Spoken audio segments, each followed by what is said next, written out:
He built an empire on silence and left without a word. She built a life from the wreckage and raised his son alone. Now Marco DeLuca is back in New York, and the boy with his eyes just looked up at him from a hospital hallway. Some men run from what they've done. Some men get to run twice. Marco DeLuca is about to find out which kind he really is. If this story already has your heart pounding, hit that like button right now, drop your city in the comments below, and follow so you never miss what happens next.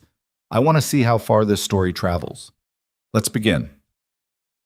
The rain came down hard over Manhattan that Tuesday. The kind of rain that didn't care about your plans or your umbrella or the fact that you had somewhere important to be. It hit the pavement outside JFK like a punishment, and Marco DeLuca walked through it without flinching, his black coat soaked through at the shoulders before he even reached the car. He didn't run. Men like Marco DeLuca didn't run from weather. They didn't run from anything, or so he had spent 5 years convincing himself. The driver, a thick-necked man named Caruso, held the door open without a word. That was the thing about the people who worked for Marco. They understood silence. They had learned to read the space around him the way sailors read water, not by what was on the surface, but by what moved underneath it. Marco got in. The door closed. The city swallowed them whole. He had not been back to New York in 4 years. London had suited him. London was clean in the way that mattered, meaning the people who needed to stay invisible stayed invisible. The money moved where it needed to move, and nobody asked questions they couldn't afford the answers to. He had expanded the DeLuca network across 3 boroughs of that city before most people in those boroughs even knew his name. That was how he liked it. Quiet power. Invisible architecture. An empire you could feel but never touch. But his mother had called, not through the usual channels, not through Vincent or through the lawyers. His mother had called his personal cell at 6 in the morning London time, and when Elena DeLuca called a number directly, it meant the situation had already moved past the stage where messengers were useful. "It's your uncle," she said. "Dominic is in the hospital. They say it's his heart. Marco, come home." His uncle Dominic was 71 years old and had smoked 2 packs a day since he was 17. The heart attack was not a surprise to anyone except Dominic himself, who apparently still believed his body operated on a different set of rules than other men's bodies did. But Dominic was also the man who had raised Marco after his father went to prison when Marco was 9. Dominic had put him in good shoes and kept him fed and taught him how the world actually worked. Not the version taught in schools, but the real version. The one where power was the only language that didn't lie to you. Marco owed the man everything, so he came back. The car moved through Queens toward Manhattan, and Marco watched the city through the rain-blurred window like a man watching footage of something that had already happened. He knew these streets. He knew the weight of them. But something felt different now. Not the city, but the fact of him being in it. Like a coat that used to fit and now pulled wrong across the shoulders. He told himself it was just the travel. 12 hours of flying did things to a person. He told himself a lot of things on that ride. Meridian General Hospital sat on the Upper West Side. 13 stories of glass and pale stone that managed to look both institutional and almost compassionate from the outside. The kind of building architects designed when they understood that the people going inside were scared and needed to feel like the building was rooting for them. Marco had never been inside it before. He had dealt with hospitals twice in his adult life. Once when Vincent took a knife across his ribs in a dispute that got settled before morning, and once when Marco himself caught a bullet in the shoulder at 24 that they dug out in a private clinic in New Jersey where nobody asked for insurance information. He had no relationship with legitimate medicine. That had always been fine. Caruso dropped him at the main entrance, and Marco moved through the sliding glass doors into the controlled climate of the lobby, past the reception desk and the information board, and the smell of antiseptic that hospitals never managed to fully hide beneath the cleaning products. He followed the signs to the cardiac unit on the 7th floor. His mother was already there. Elena de Luca was 63 and looked it the way certain women look their age. Not diminished by it, but carved by it, like a face on a coin. She stood when she saw him, and there was something in the way she moved toward him that reminded him suddenly of being young, of a version of himself that still believed being held by someone could fix the broken parts. He let her hug him. He did not pull away quickly. "He's stable," she said. "They say he needs surgery. Day after tomorrow if his numbers stay where they are. What kind of surgery? Triple bypass. She looked up at him. Her eyes were steady but tired in a way that went past the last few days. You look thin. I'm not thin. You look like you haven't slept. I slept on the plane. She touched his jaw with one hand, the way mothers do. Not asking permission, just doing it, because they earned that right in ways you stopped being able to calculate. You should have come home sooner, she said.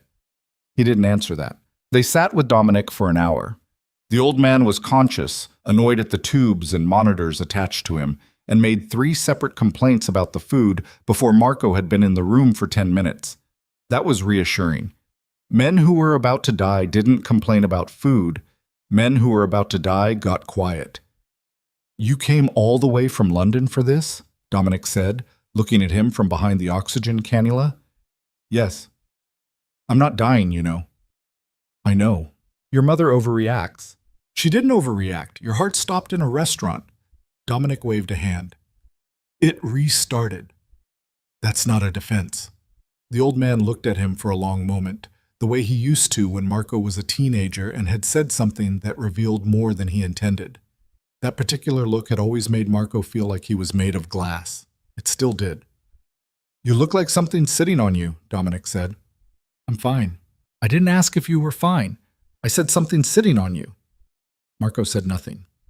Dominic let it go. That was one of the things Marco had always respected about him. He knew when to push and when to let the silence do the work. They left around 7 in the evening. His mother insisted on dinner at a restaurant nearby. Marco ate because his body needed fuel, not because he was hungry. He answered her questions about London with enough detail to satisfy her without actually telling her anything real. She asked if he was seeing anyone. He said no. She said nothing to that, which was its own kind of commentary.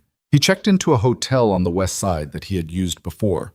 Not flashy, not the kind of place that attracted attention, but clean and quiet and staffed by people who understood that certain guests preferred their check-in processed without extensive conversation. He slept. Or he tried to. The city outside the window had a sound to it even at 3 in the morning, a kind of low-frequency hum that was different from London's nighttime silence. New York never fully went quiet. It just changed registers. He lay in the dark and told himself he was here for Dominic. That was the whole of it. In the morning, he went back to the hospital. His mother arrived an hour after him, and by 10 o'clock, Dominic was being moved to a different room on the same floor for additional monitoring. The process involved orderlies and equipment and the quiet, organized chaos of hospital logistics. And Marco stood back and let it happen the way men like him always stood back from things they couldn't control through direct force. He did not like hospitals. He did not like anything that reminded him that the human body was breakable in ways that money and power couldn't always fix. He walked. Not far. Just down the corridor to get out of the room's particular gravity. He passed nurses and orderlies and visitors carrying flowers, and he kept moving until he found a section of the hospital he hadn't been to, a wing that connected through a set of double doors with a different energy to it. Brighter colors on the walls. Murals. He pushed through before he registered what he was looking at. The pediatric oncology ward. He stopped. The hallway was lined with paintings of animals and geometric patterns in yellows and blues, and small frame drawings that looked like they had been made by children's hands. The lights were softer than the rest of the hospital. Somewhere down the corridor, a child was laughing at something, a genuine full-body laugh, the kind that doesn't understand what it's living inside. Marco started to turn back, and then he heard a voice, not loud, not raised, but precise in the way that certain voices are precise, the kind that cuts through ambient noise because it knows exactly what it's doing, exactly where it's going. His counts are better than last week, which means we keep the current protocol and we do not panic. You understand me? We don't panic. We watch, we adjust, and we move forward. He turned. She was at the nurse's station about 30 feet away, a tablet in her hand, wearing a white coat over dark scrubs. Her hair was pulled back, natural, and there were reading glasses pushed up on her forehead that she clearly kept forgetting were there. She was talking to a woman who was clearly a patient's mother. He could tell by the posture, That particular collapse of the shoulders that parents get when they have been holding themselves together for too long, and finally someone official has spoken to them with something approaching confidence. Marco's body stopped before his mind did. That happens sometimes. The body knew things faster. Lila Hart. He said her name only inside his skull, and even there it landed with a weight he hadn't prepared for. A weight he would have said he didn't carry anymore if anyone had asked, because he had told himself so many times that he didn't carry it that he had come to believe the telling. But the body doesn't lie. His chest did something specific that he couldn't name and didn't want to. She hadn't seen him. She was still talking to the woman, her voice measured, her hands moving slightly when she spoke the way they always had. That particular habit of hers, thinking with her hands. He watched her for a moment that felt longer than it was. She looked different and exactly the same. Older in the way that meant something had happened to her, not just time. There were things behind her eyes now that hadn't been there at 25. He could see that from 30 feet away. He should have turned around. He knew that with absolute clarity.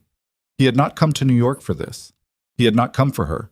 He had not let himself think about her in, he counted backwards, 4 years, 3 months, and some number of days he refused to calculate exactly, because the precision would have convicted him of something he wasn't prepared to be convicted of. He should have turned around. He didn't. And then a door opened at the far end of the corridor. A boy came out, 4, maybe 5 years old.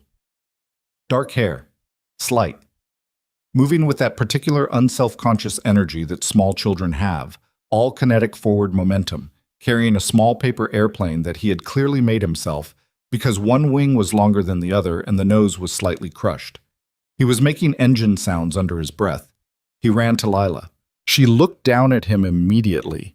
The reflex of a parent, the attention that doesn't need to be triggered, just exists. She caught him with one arm without breaking the sentence she was finishing with the other woman, and the boy showed her the airplane with enormous seriousness. And she looked at it with equal seriousness, because she had always been that kind of person. She gave everything she looked at her full attention, even paper airplanes with crooked wings. Marco watched the boy. He watched the dark hair and the angle of the jaw, and the way the boy held his head slightly to the left when he was thinking, which Marco knew because he had just watched it happen. And that tilt, that specific tilt, was the same tilt Marco had seen in photographs of himself at that age, and pictures his mother kept in a box that he hadn't looked at in years. The floor did something, or he did something, he couldn't tell which. He reached out without thinking and put one hand flat against the wall beside him, not dramatically, just steadying, just maintaining vertical. The boy looked up from the airplane. Children do that. Their attention is radar, not searchlight. It sweeps rather than focuses, and in sweeping it found Marco standing at the far end of the corridor. The boy looked at him for a moment with the uncomplicated directness that children have before they learn that looking at strangers is rude. Lila felt the shift. She looked up. Their eyes met across 30 feet of painted hallway. She went still, not frozen, not panicked. Still. The way a person goes still when something they have been braced for, somewhere deep and unspoken, finally arrives. Like a wave you saw coming from far out and told yourself you were ready for, and then it hits and you discover that ready was never really the right word. For 3 seconds, neither of them moved. The boy tugged at her coat. She looked down at him, said something Marco couldn't hear. The boy went back to his airplane. When she looked back up, the stillness was gone, replaced by something controlled and deliberate, something she had built in the years since he last saw her. Her expression didn't tell him anything now. And that itself told him everything, because the Lila he had known at 25 had worn everything she felt somewhere on her face. She had been, in his experience, constitutionally incapable of hiding what she was feeling. This woman had learned. She said something to the nurse beside her. Then she walked down the corridor toward him, unhurried but direct, the boy trailing behind with the airplane, and Marco made himself stand straight, made himself breathe, made himself be whatever version of himself still functioned under circumstances like these. She stopped 6 feet away. He said her name. Lila. She said Marco. Her voice had changed too. Deeper somehow. More settled in itself. The voice of someone who had stopped being uncertain about who she was. Your uncle, she said. He's here. I heard the name DeLuca on the floor. I wasn't sure it was you. Dominic. Cardiac. 7th floor. I know, I'm not in cardiac, obviously. She gestured slightly at the ward around them. I was walking. I came through the wrong doors. She looked at him in a way that wasn't quite believing that, but didn't argue it. Silence. The boy had come to stand beside her, no longer focused on the airplane, now focused on Marco with that particular child intensity that doesn't know yet to disguise itself. He was studying Marco's face the way the very young study everything, without performance, without pretense. Who's that? The boy asked. The question landed in the silence like a stone in still water. Lila looked down at her son. Something moved through her expression so fast Marco almost missed it. Something that was there and then sealed away in less than a breath. Someone Mommy knows, she said, from a long time ago. The boy considered this. Then he looked back at Marco with the airplane held against his chest. Your shoes are wet, he said. Marco looked down. The boy was right. He'd walked through the rain without thinking about it, and his shoes were still dark at the toes. Yeah, Marco said, they are. You should dry them. I should. The boy went back to his airplane. Lila's jaw was set now, and Marco could see the exact shape of what she was holding. He could see it because he knew how to read pressure in people. He had spent 20 years learning to see what people were holding before it became something they couldn't hold anymore. It was how he had survived. It was how he had built everything he had. He could see that she was holding something enormous. He's beautiful, Marco said quietly. Her eyes came back to his fast, and there it was. Not anger exactly, not yet, but the precursor to it, the particular heat that comes before. Don't, she said. One word. He heard everything in it. Lila, not here, she said. Not in this hallway. Not in front of... She stopped. Reset. I have patience. I have a department to run. I have a life here that does not have room for... She stopped again. I know, he said. You don't know anything. It wasn't said with volume. That was the thing about the way she said it. She didn't need volume. The weight was already built in. Marco said nothing. She looked at him for one more long moment, measuring something he couldn't read, and then she looked down at the boy. Miles, stay close to me, okay? Okay, the boy said, turning the airplane in his hands. Miles. Marco filed the name somewhere immediate and private. She pulled out her phone. Made a decision. I get off at 7, she said. Not today. I cannot do today. Tomorrow, 7 o'clock. There's a coffee place on Columbus Whitmore's, you'll see it. She looked up from the phone. 1 hour. That's it. Okay, he said. She looked at him once more, the kind of look that isn't looking for anything because it's already found it and doesn't like what it found. And then she moved back down the corridor with her son, the boy holding his airplane by his side now, the engine sounds gone quiet. Marco stood at the edge of the pediatric ward and watched them go. He counted backward. He was 42 months in London before that. He left New York he ran the numbers, and then he ran them again because the first time they came out wrong. They came out the same the second time, 4 years and 11 months ago. The boy was 4. The rain outside the hospital windows ran in long, vertical lines against the glass. Marco walked back through the double doors to the cardiac unit, moving at normal speed, breathing at normal speed, maintaining everything about himself that he maintained in the ordinary conduct of impossible things. He sat beside his uncle's bed. Dominic was asleep, his chest rising and falling with the particular labor of a man who had asked too much of his own body for too many decades. The monitors beeped their steady arithmetic. The room smelled of recycled air and something faintly medicinal that Marco couldn't name. He sat there for a long time. He tried to do the arithmetic differently. He tried to find the version of the numbers that came out to something other than what they kept coming out to. Children can be small for their age. Children can have features that look like other people's features for reasons that have nothing to do with biology. A jaw angle. A way of holding the head. These were not proofs. But he had not survived in his world this long by flinching from what the evidence showed. He had not built what he built by choosing the comfortable interpretation when the honest interpretation was available. The boy had his eyes. He hadn't been close enough to see them clearly, not from 30 feet of hospital corridor, but what he had seen in that brief, direct look, the color, the shape, that specific quality of attention, He had seen those eyes every morning for 29 years in his own mirror. He pressed the heels of his hands into his eyes and held them there. His phone buzzed. A message from Vincent in London. Something about a contract dispute in the East End that needed resolution by end of week. Ordinary business. The machinery of his life continuing to run without him while he sat in a hospital room in Manhattan, calculating the impossible. He didn't answer it. His mother came back at 5 in the afternoon. She brought food from the restaurant downstairs, sandwiches and paper bags. And she talked about Dominic's prognosis in the precise vocabulary of someone who had spent the morning asking doctors very specific questions and writing down their answers. Marco listened and ate half a sandwich and gave her what responses were needed. She looked at him twice with that same look she had given him the day before, not asking anything directly, just registering. After she left at 6:30, he sat alone again.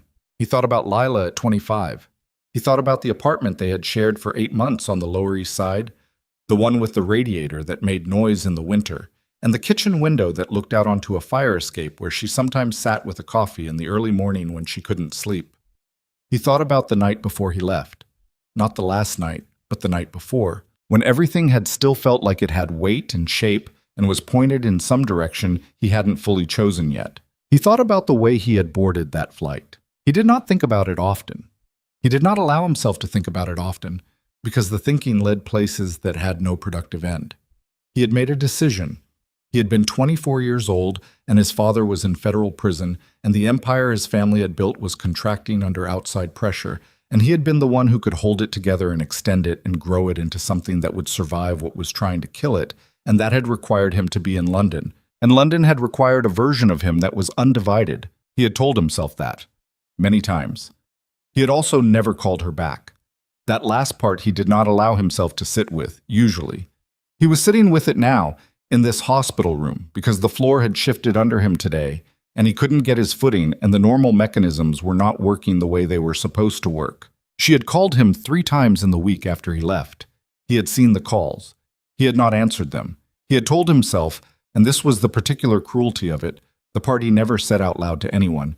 He had told himself it was cleaner, that picking up would have made the extraction messier, that she would move forward faster if there was nothing to hold on to. He had believed that. He had believed it for 5 years, building things and running things and being the architecture of an empire. And he had believed it fine, carried it fine, right up until 3 hours ago when a boy with his jaw in his eyes looked up at him from a hospital corridor and asked about his shoes. At 9 o'clock that night, Marco left the hospital and walked back to the hotel in the rain. He did not use an umbrella. The water came down steadily, soaking through his coat, and he walked 11 blocks without registering the cold because somewhere underneath the cold was something worse, something that had been sealed in a particular compartment for 5 years and was now, visibly, undeniably, leaking. He got to the hotel. He went upstairs. He stood at the window of his room and looked at the city below, its lights diffused and scattered by the rain, every street lamp its own blurred halo. He took out his phone. He put it down. He picked it up again. He had not called Lila Hart in 5 years. He had not let himself search for her name or her work or anything that might have told him what she had done with her life after he disappeared from it. He had built that wall deliberately and maintained it with the same discipline he applied to everything else. It was the only way the thing worked. But the wall was already gone. It had come down in 30 feet of hallway in about 40 seconds, and the question now was not whether it was gone. It was gone. The question was what he did with the space where the wall had been. 7 o'clock tomorrow morning. Whitmore's on Columbus. He set the phone face down on the bedside table and lay back on the hotel bed with his coat still on, staring at the ceiling, running the numbers again. 4 years and 11 months. A boy who was 4. His jaw. His eyes. That specific tilt of the head. He ran the numbers until they stopped changing. They didn't stop changing. Outside, the rain accelerated, drumming hard against the window glass, and Marco DeLuca lay in the dark of his hotel room in a city he had left and a life he had abandoned, and thought about a child who had looked at his wet shoes with complete sincerity and told him he should dry them. The thought wouldn't stop. It was the most useless, the most ordinary, the most devastating thing anyone had said to him in years, and it would not stop. He did not sleep. When the gray light of morning finally began to separate itself from the dark outside, Marco got up, showered, put on dry clothes, and sat by the window until 6:45. Then he got up, put on his coat, and walked 11 blocks through the early morning cold toward a coffee shop on Columbus Avenue. He was going to get there before her. He needed to already be sitting down. He needed at least that much. Because whatever she was about to tell him, he already knew what she was about to tell him. And the only thing he could control now was whether he was standing or sitting when she said it out loud. He pushed through the door of Whitmore's at 6:58. He ordered a coffee he wouldn't taste. He sat down at a table in the back where he could see the door. He waited. At 7:03, the door opened. Lila came in without her coat, just her scrubs and a cardigan over them, like she had come straight from the hospital, or like she had not gone home at all. She spotted him immediately. She walked to the table and put her hands on the back of the chair across from him, but didn't sit. She looked at him for a long moment. Then she said, "You already know, don't you?" It wasn't a question. Marco held his coffee cup with both hands and looked up at her. "Tell me anyway," he said. She sat down. Not because she was ready, because standing while she said it would have given him the wrong idea about what kind of power she still carried in this conversation. And Lila Hart had spent 4 years and 11 months making sure she was never again the person standing in a room waiting for Marco DeLuca to decide what happened next. She sat. She put both hands flat on the table. She looked at him. "His name is Miles," she said. "He's 4 years old. He turned 4 in March." She let that land exactly where it needed to land. "And yes, he's yours." Marco didn't move. Not his hands, not his jaw, not the muscles around his eyes. She had expected something. A flinch, a breath. Anything that said the human being was still in there behind all the architecture he'd built around himself. She got nothing. That scared her more than anything else would have. "Say something," she said. "How long have you known I was in New York?" She blinked. That was not the sentence she had prepared for. "What?" "The ward. Yesterday. You said you heard the name DeLuca on the floor." His voice was level. Not flat. There was something running underneath it. She could hear it the way you can hear current under ice. But controlled. Always controlled. "How long did you know before I walked through those doors?" "I heard it that morning. From the charge nurse." She pulled her hands back from the table and put them in her lap. "I thought about leaving the building." "But you didn't." "No." "Why not?" "Because I'm the head of that department," she said. "And I don't leave my patients because a man I used to know showed up in a different ward." He looked at her for a long moment. The coffee sat between them, untouched on his side. "I didn't know," he said. "I know you didn't know." "I would have—" "Don't!" She said it the same way she had said it in the corridor. Flat. Load-bearing. "Don't finish that sentence, Marco, because you don't know what you would have done, and neither do I. And that's not actually the conversation we need to have." "Then what conversation do we need to have?" She looked at the table, then back at him. "I called you 3 times, she said. "After you left. 3 times in 7 days. You saw them. I know you saw them because you never once in 8 months missed a call from me, which means the missing was deliberate." She kept her voice even. This was not new material. She had been over this in her head enough times that it had worn smooth, the sharp edges gone. What was left was just the shape of it, clean and finished. "I found out I was pregnant 2 weeks after the 3rd call. By then I had already decided that if you couldn't pick up the phone, you didn't get to be part of what came next." Marco's jaw moved. "Lila, I'm not done." She held up one hand, not aggressive, just precise. "I raised him alone. I finished my residency with a newborn. I was in the hospital for 36-hour shifts, and I had a woman named Carol from the 3rd floor watching Miles in my apartment, and I did not ask you for anything because you had made very clear that you were not available to be asked." She took a breath. "That is the record. That is what happened. I'm not interested in relitigating it or in your explanation for why you didn't pick up the phone, because the explanation doesn't change the 4 years. Yes. Tuy mainte. Silence. Outside, Columbus Avenue was building its morning rhythm. Delivery trucks, early joggers, the specific cacophony of a city waking up without apology. Inside Whitmore's, the espresso machine released a blast of steam, and the sound of it made them both pull back slightly, a shared flinch that neither of them commented on. Marco looked down at his coffee. "I'm not going to tell you I had reasons," he said. "Good. I'm going to tell you I made choices, and they were wrong." Lila studied his face. The lines of it were harder than she remembered.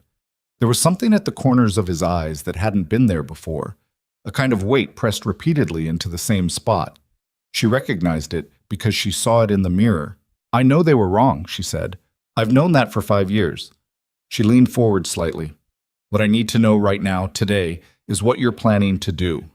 Because you being in New York and knowing what you know now, that changes things whether I want it to or not. So I need to know what comes next, from you, specifically." Marco lifted his eyes to hers. "I want to see him." The words were quiet, stripped of everything else. She had known he would say it. She had spent the night sitting at her kitchen table with a cup of tea she didn't drink, turning over every version of this conversation, and in every version he said those words, and in every version she felt the same thing she felt now. Not anger, not grief, but something closer to a terrible, exhausted recognition, like the arrival of weather you've been watching build on the horizon for a long time. "He doesn't know who you are," she said. "He will. Not if I—" "Lila." He said her name the way he used to when he wanted her to stop and actually hear him, not the argument she was having with the version of him in her head, but the actual him, sitting across the table. She hated that it still worked. "I'm not here to take anything. I'm not—" He stopped. Something moved across his face. "I know I don't have standing. I know I gave that up. I'm not coming in here and making demands." "Then what are you doing?" "I'm asking." She looked at him. He looked back.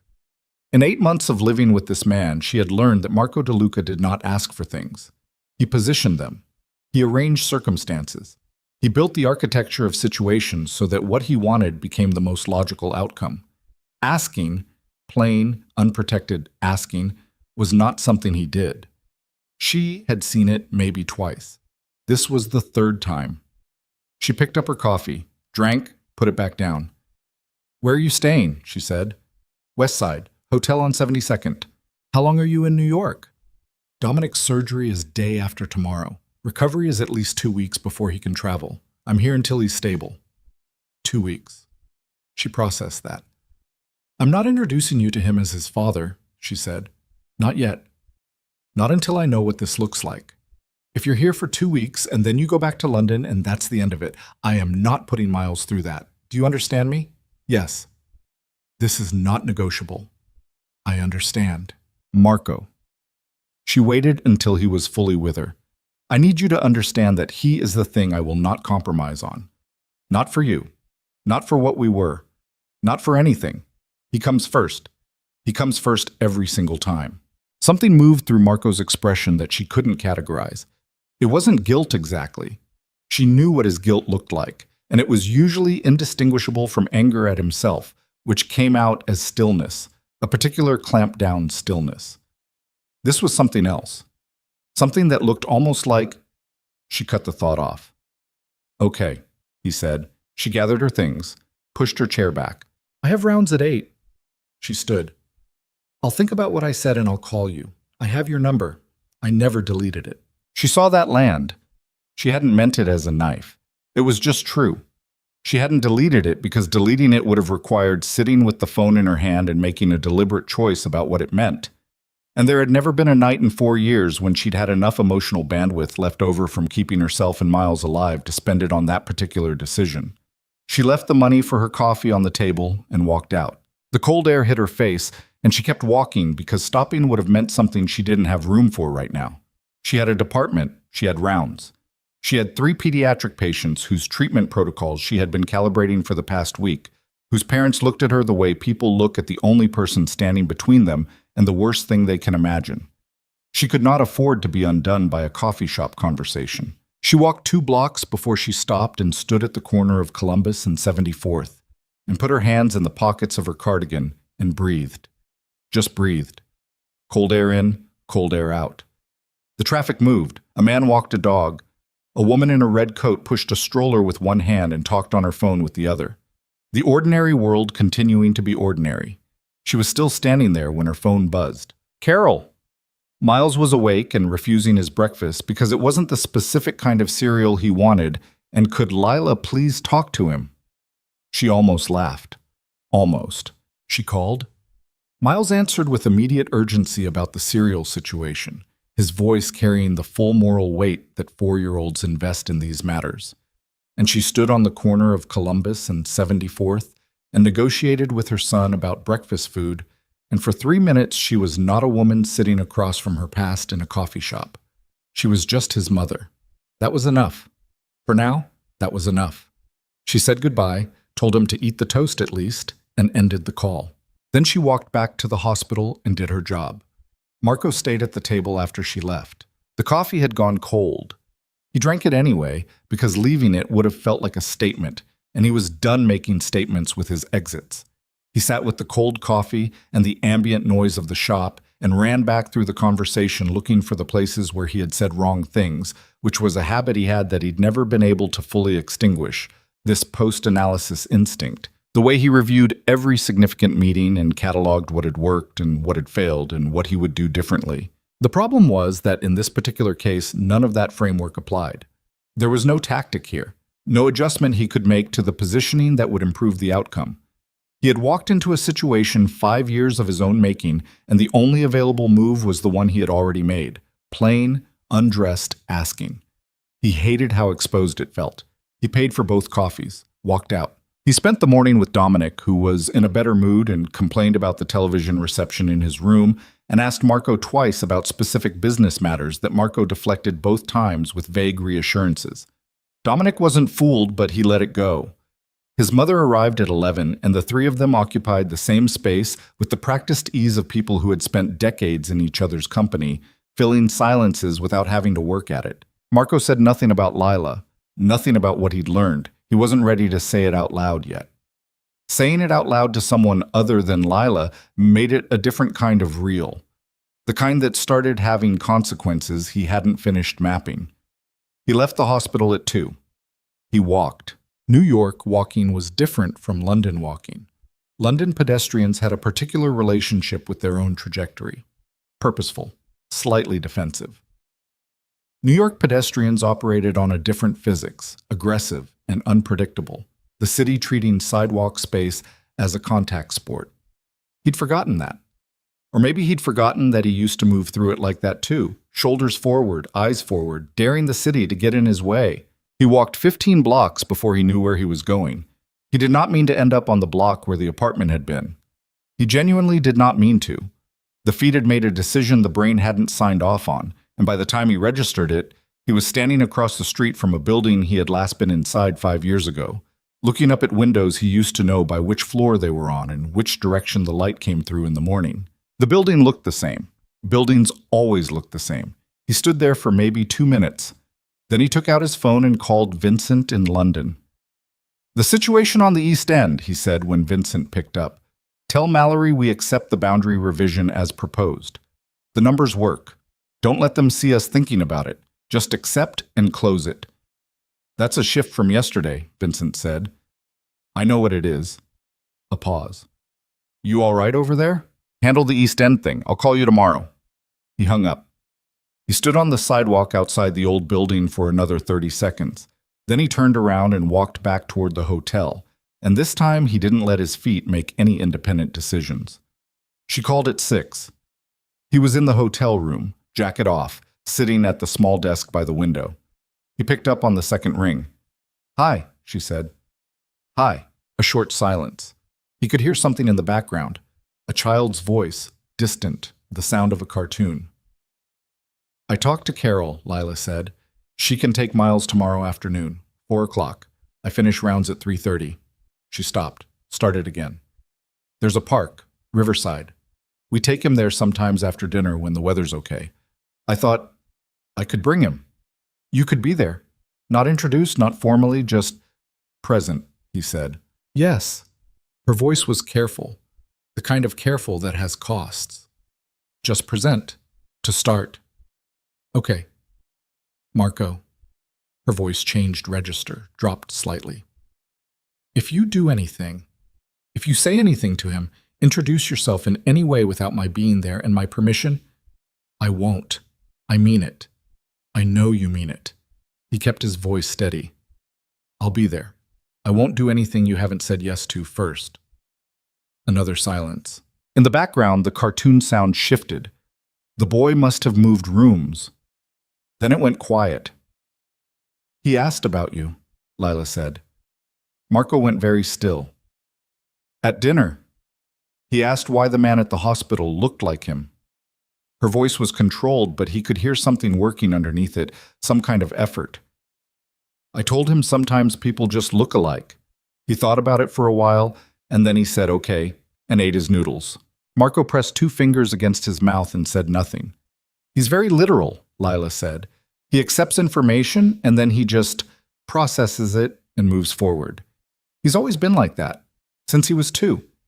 He deals with things. She stopped. He heard what she was saying. He heard what she was not saying.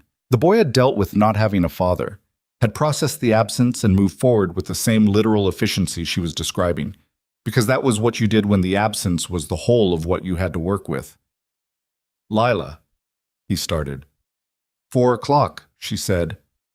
Riverside Park. The entrance at 83rd. She paused. Don't be late. She ended the call. He put the phone down. He sat at the window for a long time while the city moved below him, and the light changed, and the evening came in at an angle through the glass. He thought about what she'd said. He thought about a 4-year-old at the dinner table, processing information, eating noodles, moving forward. He was not a man who cried. He had not cried since he was 9 years old, standing at a courthouse entrance watching his father be taken inside in handcuffs. And even then, he had done it quickly, privately, and then stopped.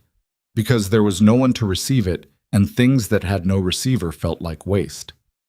He did not cry now, but something in his chest was doing something specific and pressurized that he had no word for and no real category to put it in, and it sat there all night. Through dinner, he ate alone at a place down the block, through the news on the hotel television that he watched without taking any of it in, through the long gray hours until morning. The next day at the hospital passed slowly. Dominic's pre-surgical tests, his mother managing logistics the way she always managed them, thorough, efficient, slightly imperious with the nursing staff in a way that stopped just short of being rude.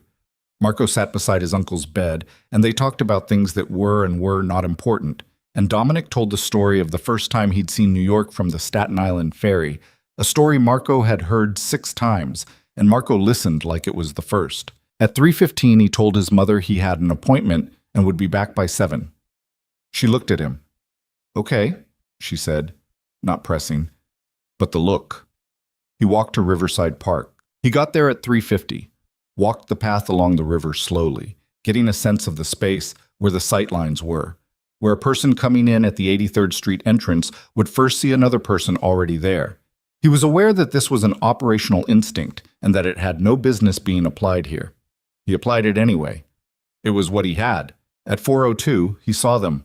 Lila came through the entrance with the boy on her left side, Miles walking with that same all-forward energy, a small backpack on his back with something dinosaur-related on it. They were talking. He couldn't hear it. They were still too far.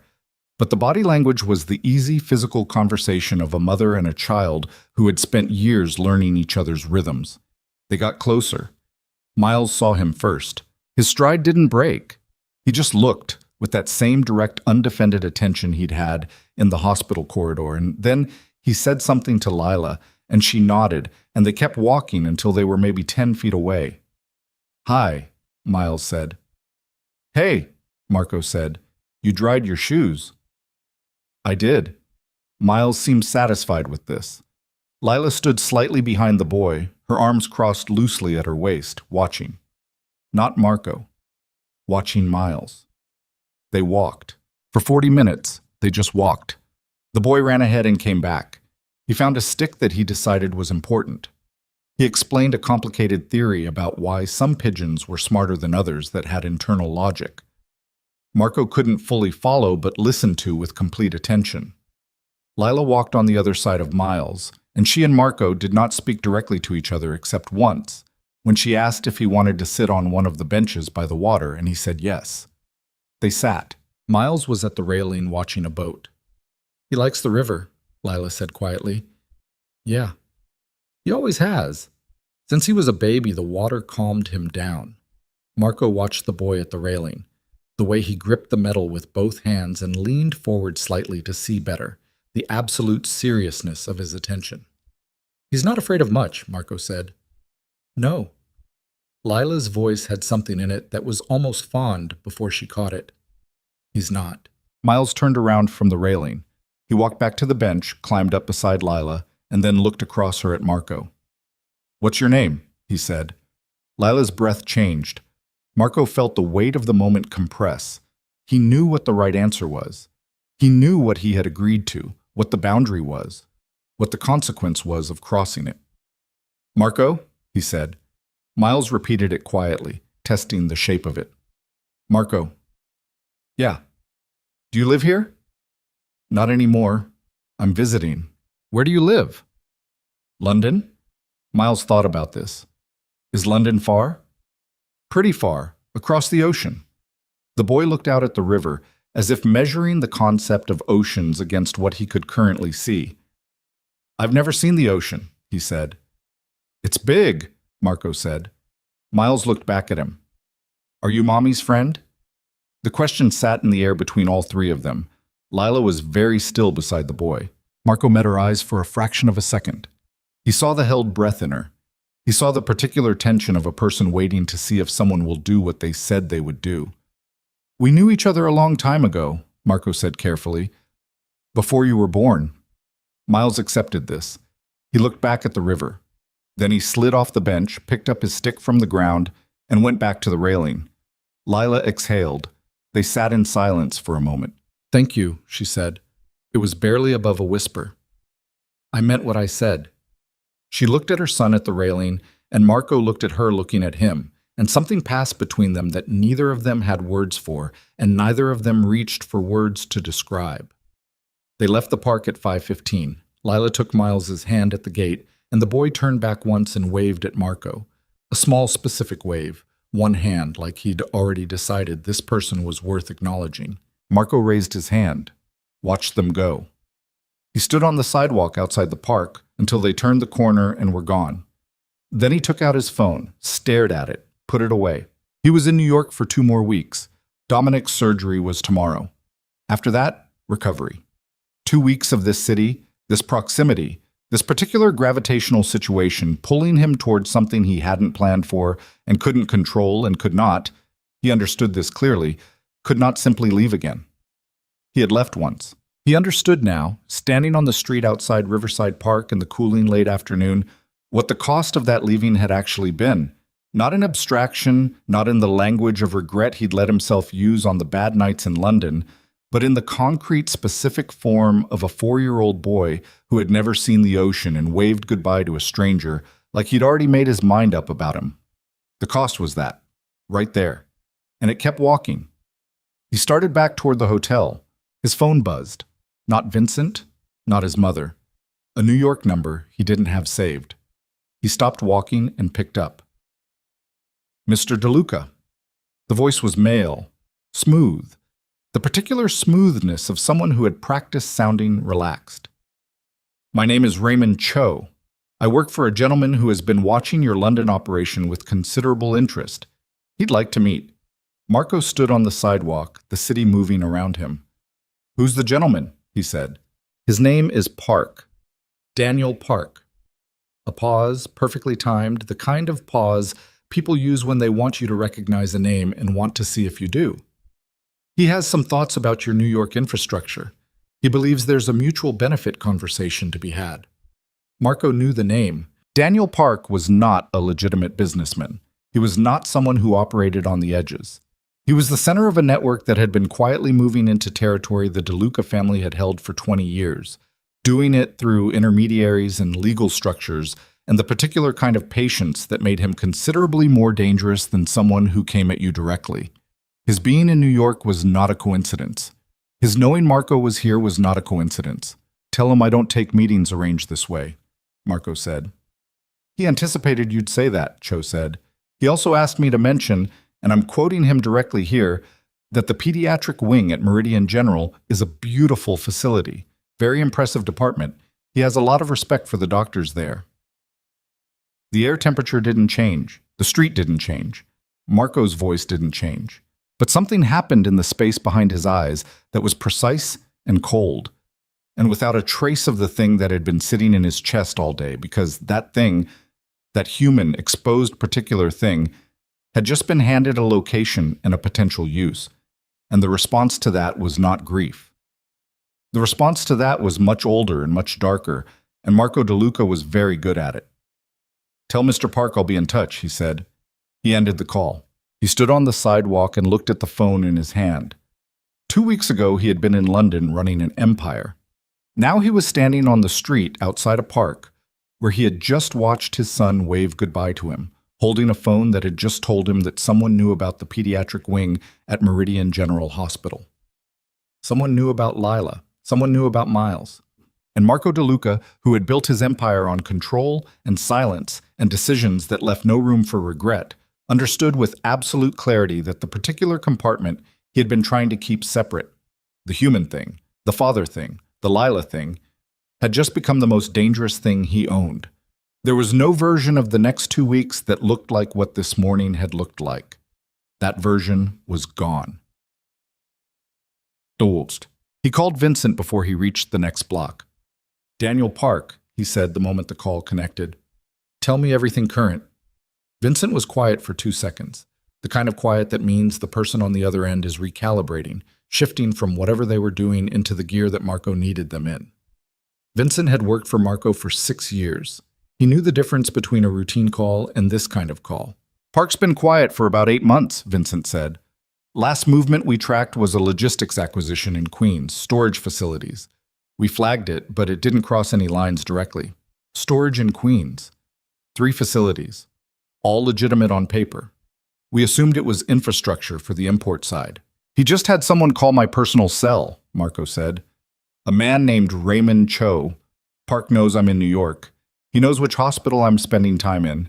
He specifically mentioned the pediatric wing. Another silence. Longer this time. That's not a coincidence, Vincent said. No. How long has he known you're there? I need you to find that out. Marco kept his voice level, kept his pace steady on the sidewalk, kept the outside of him doing what it was supposed to do.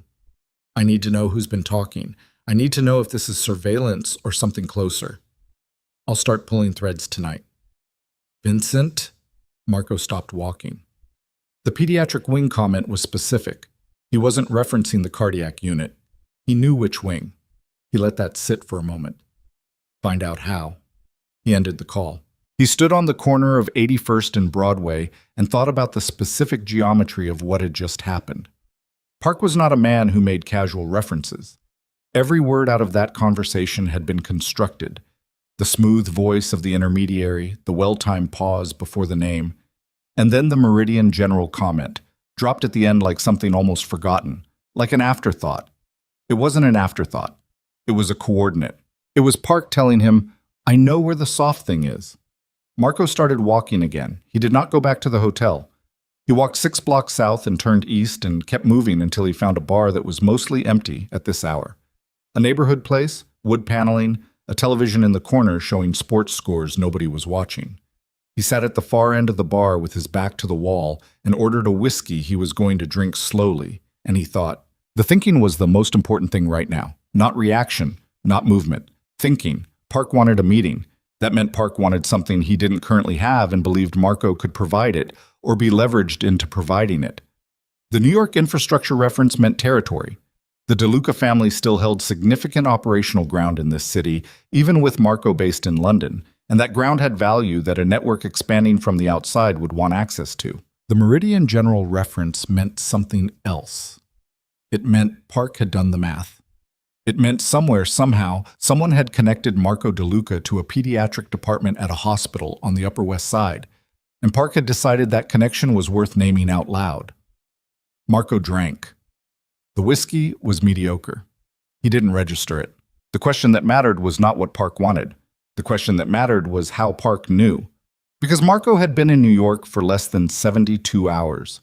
He had gone from JFK to the hotel, to the hospital, to the coffee shop, to Riverside Park. He had made 2 phone calls to London and one to a number he didn't have saved. He had not contacted anyone in the New York operation.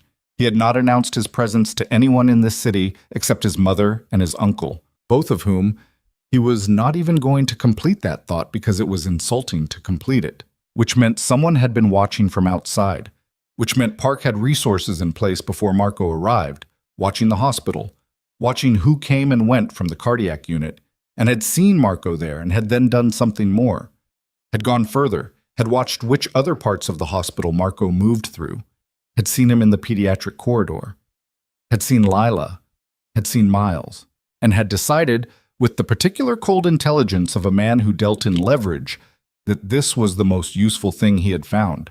Marco put the glass down. He paid. He left. Outside, he called his mother. "Is anyone with you right now?" he said. She heard his voice and the questions she might otherwise have asked didn't come. "No, I'm at home." "Stay there tonight. Don't go back to the hospital until I call you in the morning." A pause. "Marco, what's happening?" "Nothing that concerns Dominic directly, but I need you home tonight." Another pause. He could hear her breathing, could hear the particular quality of her silence that meant she was running calculations. His mother was not a woman who required things to be explained twice. "Okay," she said, "lock the door." "Marco, it's a precaution. It probably means nothing." She heard the word probably and what it carried. "I'll call you in the morning," he said. He went back to the hotel. He called the front desk and changed his room, moved from the 6th floor to the 3rd, different side of the building. The desk clerk was mildly confused. Marco gave him $300 in cash and the confusion resolved itself. In the new room, he sat at the desk and opened his laptop and began working through the layers of his New York operation the way a surgeon works through tissue, careful, methodical, looking for the thing that didn't belong. He spent 2 hours on it. He found nothing obvious, which meant either the breach was subtle enough that he wasn't going to find it in 2 hours on a laptop in a hotel room, or the breach was outside the operation entirely. Someone watching from the outside rather than someone embedded on the inside. At 11:15, his phone buzzed. Vincent. "Raymond Cho," Vincent said without preamble. "He's been with Park for 4 years. Before that, he worked for a man named Seo in Chicago who had dealings with the DeLuca operation about 7 years back. He knows the family." "He knows the family," Marco repeated. "Specifically, and this is the part that's interesting, he was involved in a negotiation in 2019 with your cousin Alfie, a deal that went sideways. Alfie came out of it fine. Cho's people didn't." Marco was quiet. "Cho has a reason to know your face," Vincent continued. "He has a reason to have been watching for you." "So this started before I landed." "It started before you booked the flight," Vincent said. Someone flagged that Dominic DeLuca was admitted to Meridian General. Someone who knew what that would mean. That it would bring you back to New York. Marco pressed 2 fingers against the bridge of his nose. "Someone in the hospital," he said, "or someone with access to hospital admission records." "That's a short list." "I'm working it," Vincent said. "But Marco, the pediatric wing thing, I've been thinking about it." He paused. "Did something happen in the pediatric wing?" Marco said nothing. Vincent, to his credit, did not push. He waited. "Keep working the list," Marco said. "Call me when you have a name." He ended the call. He sat in the dark of the hotel room, the laptop screen the only light, and he thought about the next move. The correct next move was to call Park back through Cho and take the meeting. Take the meeting, understand the full scope of what Park wanted, and then make a decision about how to handle it. That was the rational move, the experienced move, the move that a man who had run an empire for 5 years without losing it would make. The problem was Lila. The problem was Miles. The problem was that the thing Park was holding wasn't a piece of territory or a contract or a business arrangement. The thing Park was holding was the pediatric wing at Meridian General, and what that meant was that before Marco did anything else, before he took any meeting or made any move, he needed Lila to understand that her world had just changed whether she wanted it to or not. He picked up the phone. He put it back down. It was almost midnight. She had a department to run. She had rounds at 8. He had no way of knowing if she was asleep or awake. No way of knowing if Miles was in the next room. No way of knowing anything about the texture of her life, because he had been absent from it for 5 years, and the price of that absence was that he now had to walk into it sideways, through crisis, which was the worst possible way. He waited until 6:15 in the morning. Then he called. She answered on the third ring, and from the sound of her voice she had been awake. "What's wrong?" Not a question. She heard it in him. "I need to see you this morning," he said, "before you go in. It's important." A short silence. "Miles is still sleeping. I have until 7. I'll come to you. Give me the address." Another silence, longer, and he understood what it cost her to say the next thing, the particular vulnerability of letting him into the space where she lived with her son. She gave him the address. He was there in 20 minutes. She lived in a building on West 88th, a pre-war with a doorman who called up before letting Marco through. 3rd floor. She was waiting at the door when he came off the elevator, still in the clothes she'd apparently slept in, or not slept in, a worn gray shirt and pajama pants, her hair down, and for a single unguarded second when he came down the hallway, she looked exactly the way she had looked at 25, before whatever had replaced that version of her took back over. She stepped back to let him in. The apartment was small, warm, covered in the organized chaos of a working single parent. Books stacked in precise towers, a child's drawing on the refrigerator, a blue figure that might have been a person or might have been a rocket ship. It was difficult to tell. A coffee maker already running. She poured 2 cups without asking and handed him one and stood on the other side of the kitchen counter. "Talk," she said. He talked. He told her about the call, about Raymond Cho, about Daniel Park. He told it cleanly, without editorializing, the way he reported operational information to his own people, facts in sequence, implications flagged, conclusions labeled as conclusions rather than certainties. He watched her face as he talked. She was a doctor. She had trained herself out of the reflex reactions, the visible fear, the body language that broadcast what the inside was doing. She listened to him the way she probably listened to difficult diagnoses, fully present, not moving, processing. When he finished, she put her coffee cup down. "He mentioned the pediatric wing specifically," she said. "Yes." "He was telling you he knows about me."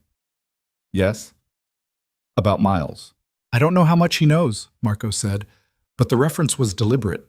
He wanted me to understand that he had identified something I'd want to protect. She was quiet for a moment. "How does he know about Miles?" Her voice was careful, but underneath the careful was something that was not careful at all, something pressurized and beginning to move. "I don't know yet. I'm working on that." "You've been in New York for 3 days, Marco." "I know." 3 days. She pushed back from the counter. She moved to the window, her arms folding across her chest. "You've been here 3 days, and someone who wants to use you has already identified my son.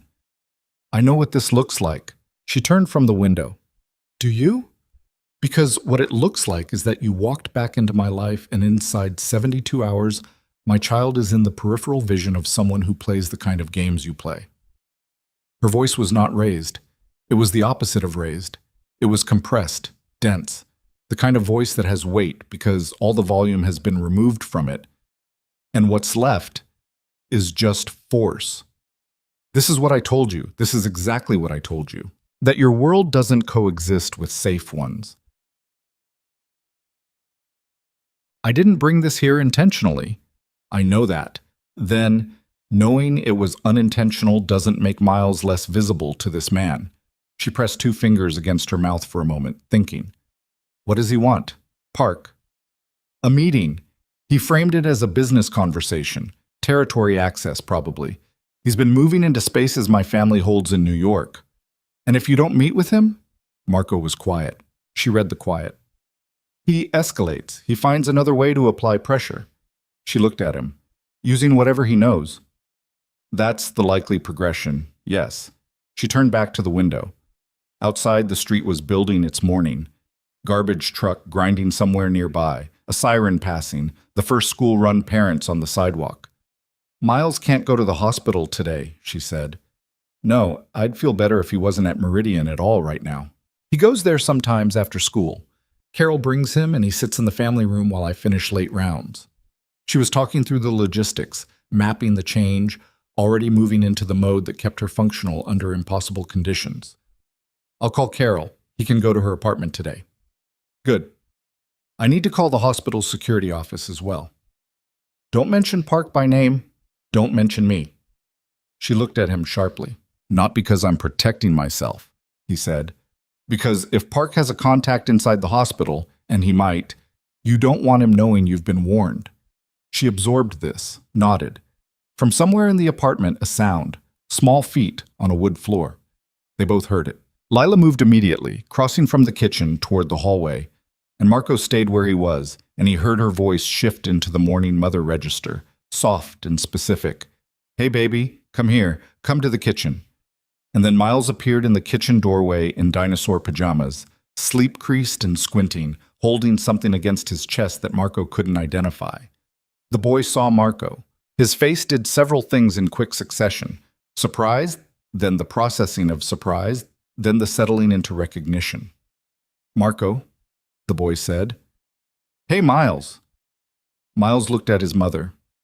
Why is Marco here? He came to talk to me early, Lila said. She was crouching to his level, hands on his shoulders, already moving him gently toward the table. Before work. You want your cereal? The right kind? Yes, the right kind. Miles climbed into the chair. He put the thing he'd been holding on the table. It was a small toy, a dinosaur, a triceratops with one horn slightly bent. He arranged it with precision on the table in front of him, then looked at Marco again. Did you sleep here? He asked. No, Marco said. I have a hotel. What's a hotel? It's like a building where people sleep when they're visiting somewhere. Miles thought about this. Like a sleepover? Kind of, yeah. The boy seemed satisfied. He turned his attention to the cereal Lila was pouring, and the morning domestic machinery continued around Marco as he stood in the kitchen of the woman he had left 5 years ago and watched his son eat breakfast and felt the full specific weight of what he had walked into this city and set in motion simply by being visible. He left at 6:50. Lila walked him to the elevator. They stood in the hallway. Take the meeting, she said quietly. He looked at her. You said it yourself. He escalates if you don't. Her jaw was set. Take the meeting, find out what he actually wants, and then... She stopped, recalibrated. And then figure out how to make sure he understands that whatever leverage he thinks he has doesn't work. I will. Marco. She held his gaze and didn't let go of it. If anything happens to Miles because of this, nothing will happen to Miles. You can't promise that. I'm promising it anyway. She looked at him for a long moment. The elevator arrived. He got in. She was still looking at him when the doors closed. He called Cho from the lobby. The phone rang twice. Mr. DeLuca? Smooth, ready. Tell Park I'll meet him, Marco said. Today. My terms on the location. He'll be pleased to hear, I picked the place. I picked the time. He comes with one person. One. If I see more than two of them, I walk and we don't have this conversation again. A brief pause. I'll convey that. Noon, Marco said. I'll send the address 1 hour before. He ended the call. He spent the morning on it, picking the location, arranging the parameters, running the landscape the way he always ran it before a significant meeting. A restaurant in Midtown he had used before for this kind of thing, not owned by anyone connected, not carrying any particular significance. The kind of busy, anonymous lunch spot where two men sitting at a table attracted nothing. He called ahead, got the corner table. At 11, he texted Cho the address. At 11:50, he was at the restaurant. At 12:05, Daniel Park walked in. He was younger than Marco had expected.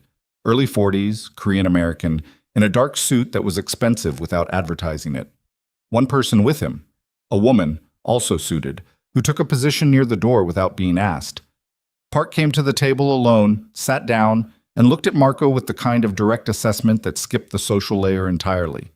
Marco looked back. Mr. DeLuca, Park said. Thank you for making time. My understanding is you've been making quite a bit of time for me, Marco said, before I got here. Park didn't flinch. He picked up the water glass, drank, put it down. I like to know who I'm talking to before I talk to them. You mentioned Meridian General. I did. That wasn't a business reference. No, Park said simply. It wasn't. Marco kept his hands on the table, still, visible. Then let's be clear about what that was. Park looked at him steadily. It was me communicating that I'm fully informed about all relevant context. He paused. I have no interest in the pediatric wing, Mr. DeLuca, or anything in it. I want you to understand that. What I understand, Marco said, is that you put it on the table. I put it on the table to demonstrate that I've done my homework, not as a threat. Park's voice was measured. I'm not in the business of threatening children. Then why is it still sitting on the table? Park looked at him for a moment.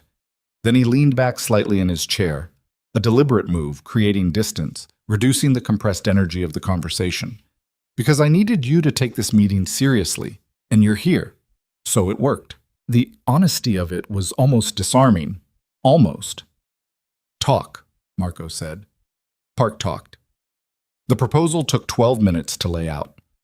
Territory access, specifically 3 distribution corridors in Upper Manhattan and the Bronx that the DeLuca operation controlled through legacy arrangements going back 15 years.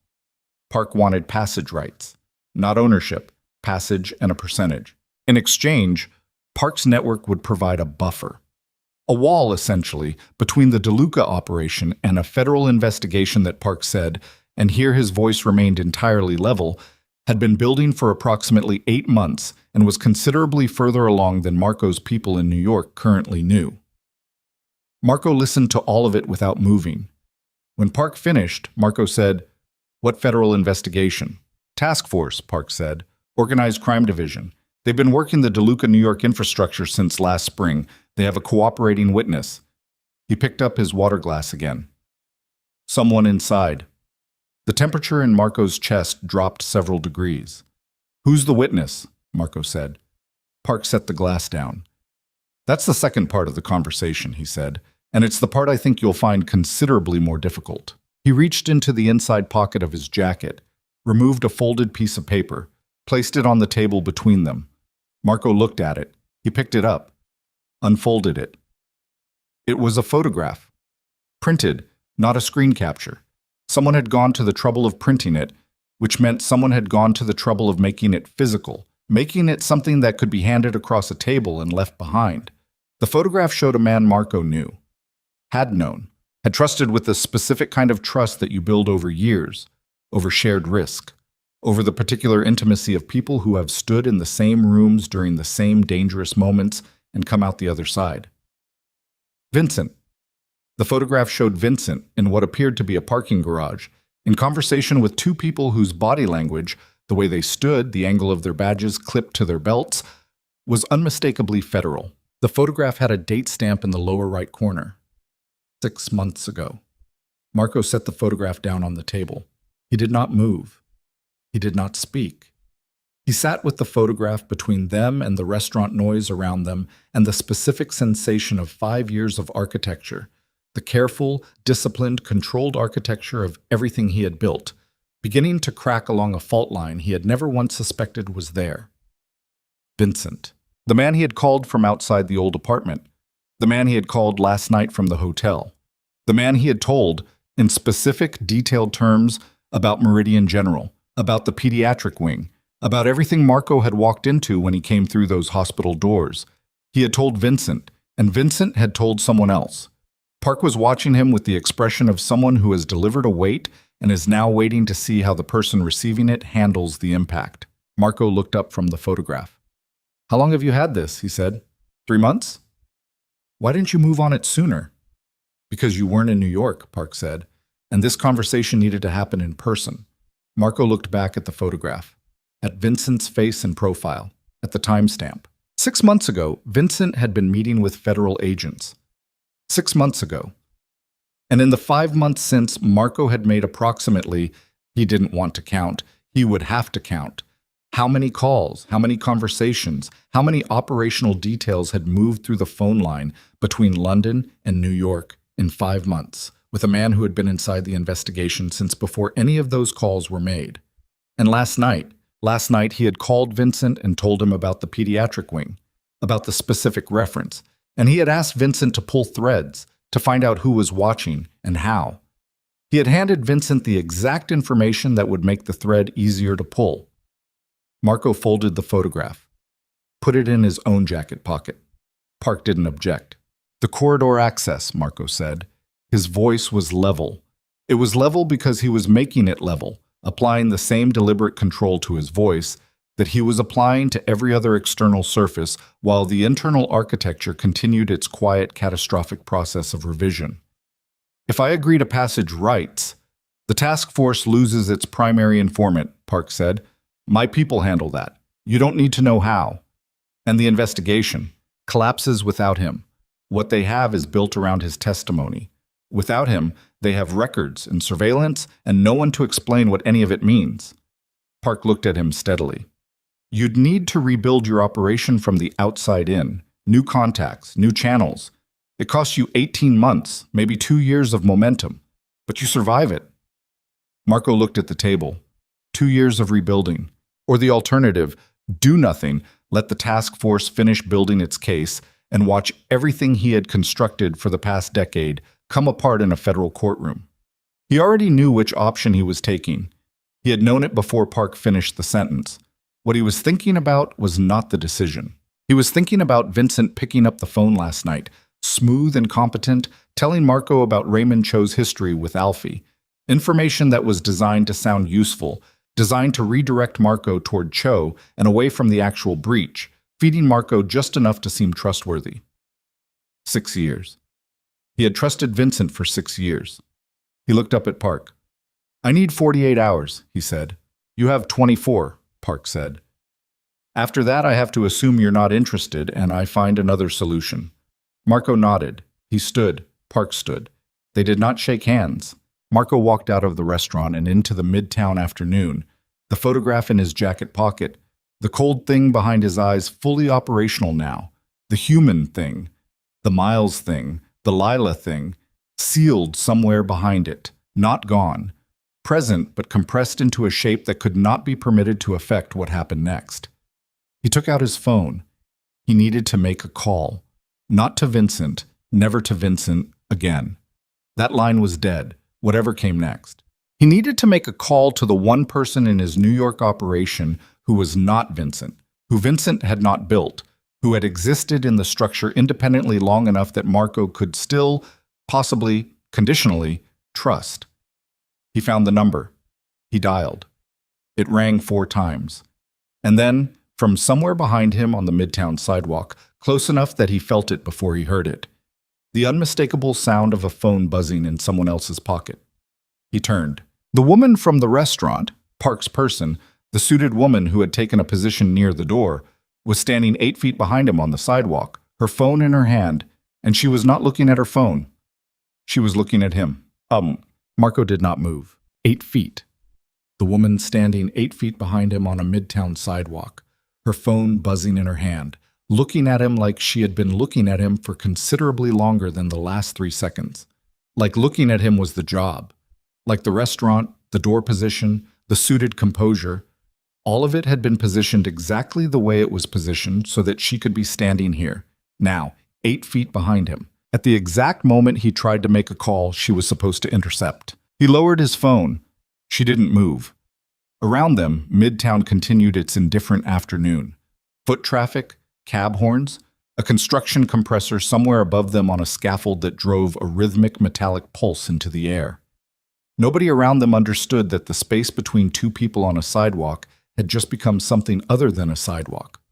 Marco said, "How long?" She said, "Long enough." Her voice was steady. No accent he could place. The suit was good, charcoal, the kind of quality that suggested this was not her first conversation of this type. "You work for Park," he said. "I work adjacent to Park," she said. "It's a distinction that matters." "Who do you work for?" She tilted her head slightly. "The same task force your man Vincent has been talking to for 6 months." She paused, let it land. My name is Agent Reyes, and I think you should put the phone away, Mr. DeLuca, because whoever you're about to call, I already know who it is." Marco's jaw tightened. She held up one hand, not aggressive, not reaching for anything, just open, a gesture that said, "I'm not here to take you down on a midtown sidewalk. I'm here to talk." "There's a coffee shop," she said. "Half a block. Walk with me or don't, but if you walk away right now, you lose the only version of this that ends with your son not knowing his father is in federal custody." The word son landed like a physical thing. She had said it deliberately. She had said it the way Park had said Meridian General, precisely, with full knowledge of what it would do. Marco walked with her. The coffee shop was small, mostly empty at this hour, the post-lunch dead zone. They took a table near the back window. She didn't order anything. Neither did he. She put her phone face down on the table. He noted it, noted that she wanted him to see she wasn't recording, or wanted him to think she wasn't. "You built something real in London," she said. "Task Force isn't interested in London. Task Force is New York, specifically the DeLuca family's financial infrastructure in New York, which your cousin Alfie has been running in ways that are considerably less careful than the way you run things." She looked at him steadily. "Alfie's been sloppy for 2 years. Vincent identified the exposure 8 months ago, and instead of bringing it to you, he made a different calculation." "He went to the task force first," Marco said. "He went to the task force and offered them a roadmap, in exchange for himself being walked out clean." Her voice carried no particular judgment in it. She was reporting facts. "The case they've been building is against Alfie primarily, and 3 other members of the New York operation. You are on the periphery of their target list, Mr. DeLuca, not the center." He looked at her. "You're telling me I'm not the primary target. I'm telling you that what happens to your positioning on that list depends entirely on decisions you make in the next 24 hours. He leaned back. "Park sent you out here." "Park facilitated the introduction," she said. "What I'm offering you is separate from Park's proposal. Park wants corridor access. That's his business. What I'm offering is a different conversation entirely." She picked up her phone, turned it over once, put it back down. "Vincent's testimony gets walked back. The case against the DeLuca operation loses its structural spine. Alfie takes what Alfie has coming, and you, and everything you've built in London, stays outside the radius." "In exchange for what?" Marco said.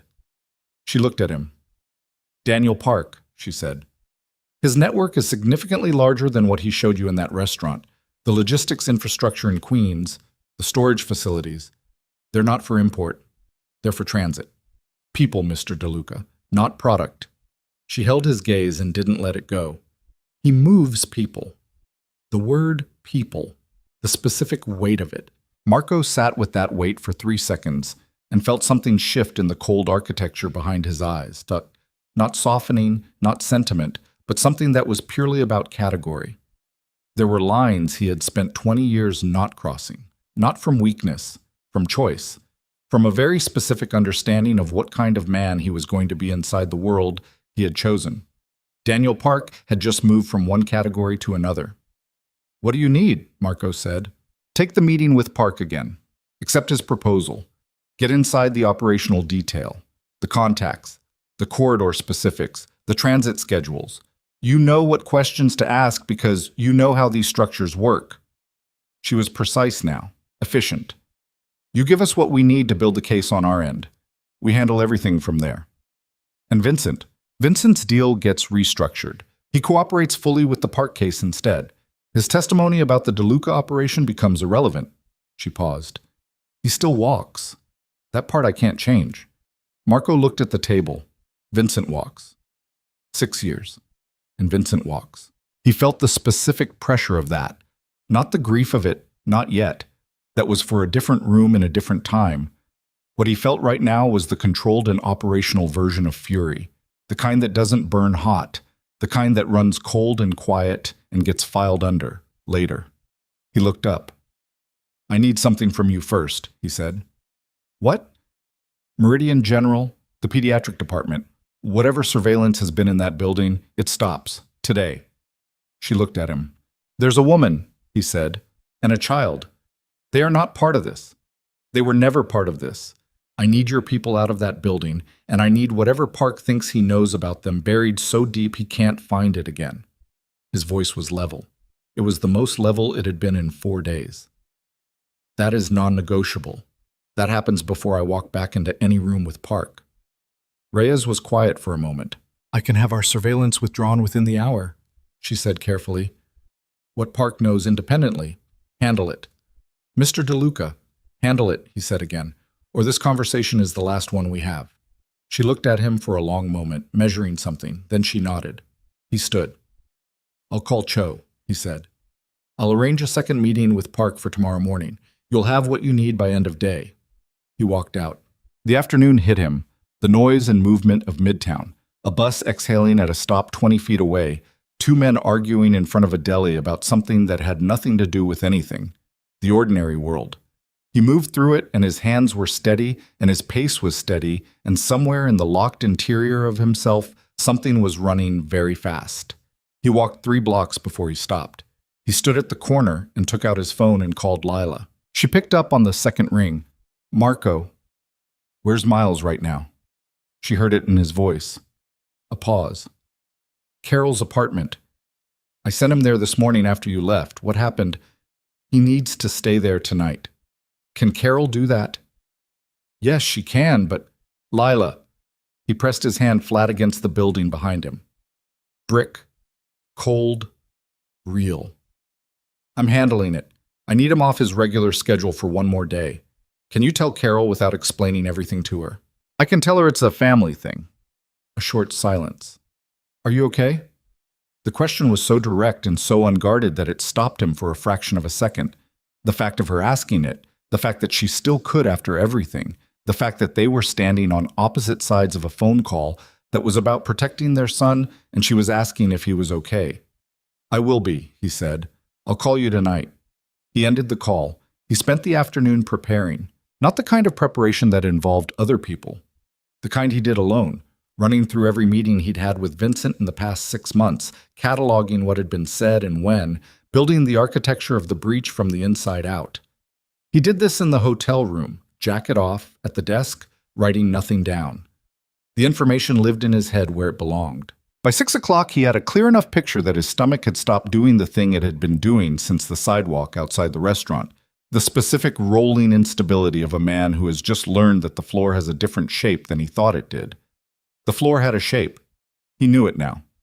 That was enough to work with. At 6:40, his phone rang. Unknown number, New York area code. He picked up. Marco. The voice was familiar and wrong simultaneously. The voice of a person he had known for years speaking from a context that made the familiarity into something else entirely. It's Vincent. Marco said nothing. I know you met with Park, Vincent said. I know what he showed you. A pause. The sound of traffic behind him. He was outside somewhere. I need you to hear me out. You have 30 seconds, Marco said. Use them. I didn't have a choice. Vincent's voice was tight, controlled. But underneath the control, something was working. Not guilt, not quite, but the close relative of guilt that lives in people who have convinced themselves their choices were inevitable. Alfie was going to bring the whole operation down. The exposure he created, Marco, it was going to be catastrophic. I identified it, and I went to you twice about Alfie. Twice. You told me to handle it internally. So you went federal. I went to people who could actually stop it. You went to people who could walk you out clean, Marco said. His voice was flat. Don't rewrite the math, Vincent. The math doesn't change because you're the one doing it. A silence. What are you going to do? Vincent said. Nothing you need to know about. Marco. Don't call this number again. He ended the call. He sat with the phone in his hand for a moment. Then he stood, put his jacket on, and went to see his uncle. Dominic was out of surgery. The operation had gone well. The surgeon had used the word textbook in a way that was meant to be reassuring and was. And Dominic was in the recovery room, groggy and irritable, and asking for water with the focused urgency of a man whose most immediate problem was thirst. Marco's mother was there, sitting beside the bed, and she looked at Marco when he came in with the look she'd been giving him for 3 days. The one that wasn't asking a question because it already knew the shape of the answer. He sat with them for 2 hours. He held his uncle's hand when the old man fell back asleep. He did not think about Vincent. He did not think about Reyes or Park or corridors or task forces. He sat in the recovery room with the rhythmic evidence of his uncle's continuing heartbeat on the monitor beside the bed, and he let that particular room be what it was. His mother touched his arm when she left at 9. "Stay," she said. "Not to the hospital, to New York." He looked at her. "However this resolves," she said. "Stay." He didn't answer. She left. He sat with Dominic for another hour, and then he walked back to the hotel through the night air, and the city was doing what it did, and he was doing what he did, which was moving forward through it with everything he carried and not showing any of it. He called Lila at 10. "Miles is fine," she said before he could ask. "He's asleep. Carol said he ate a good dinner and was his normal self." A pause. "I told him you might not be at the park tomorrow. He said okay." Something about the way she delivered that last part. Careful, not weaponized, just true. "I'll be there," Marco said. "You don't have to." "I'll be there," he said again. "Whatever happens tomorrow morning, I'll be there by afternoon." A silence. "What happens tomorrow morning?" she said. He told her. Not everything. Not Reyes, not the federal dimension, not the full scope of what was moving. But Park. The second meeting, what he needed to do and why. She listened without interrupting. When he finished, she was quiet for a moment. "You're going to walk into a room with someone who used my son as a threat," she said. "Yes. And you need me to be okay with that. I need you to know what I'm doing and why. Whether you're okay with it is your call." Another silence.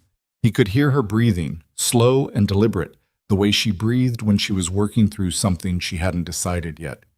"Be careful," she said finally. 2 words. He held them. "I will," he said. He ended the call. He set the alarm for 6. He lay back on the hotel bed with the lights on and stared at the ceiling and ran the tomorrow meeting through his head the way he ran every significant meeting, every variable, every exit point, every place the conversation could break and where it would break too. He built it until it was solid, until there were no surprises he hadn't already categorized. Then he turned the lights off. At 6, the alarm went off. He was already awake. He dressed. He ate something from the hotel restaurant that he didn't taste. He called Cho at 8:15. "Tell Park I want to move forward," he said. "Same restaurant, 10 o'clock. "He'll be pleased," Cho said. "One condition. Park comes alone this time. No one at the door." A pause. "That's unusual." "It's my condition," Marco said. "If he wants what he's asking for, he comes alone." He ended the call. At 9:15, he walked to the restaurant. He got there at 9:40, sat at the same corner table, ordered water.